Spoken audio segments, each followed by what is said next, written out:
Yan, nandito na naman tayo sa aming patolahan. Medyo malago na yung ating patola ngayon at yung mga bunga ay lumilevel na. O, lumilevel na rin yung mga putakti. Ayan, o. Grabe. Tingnan nyo, may mga kagat na ng putakti. May putakti pang nakaano, o. Magalaw-galaw. Ayan, ganda na niya. Medyo malago na sila, o. Sa tabi lang to ng taniman namin ng sitaw. Ayan, o, haba. Wow, oh, haba, oh. Yun. Tapos, meron pa kami dun sa may kabila. Ayun.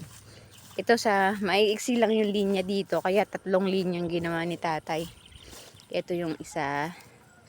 2. Ito naman yung pangatlo. Oh. Marami ring bunga rito. Pero magkamukha lang sila ng variety. Yan.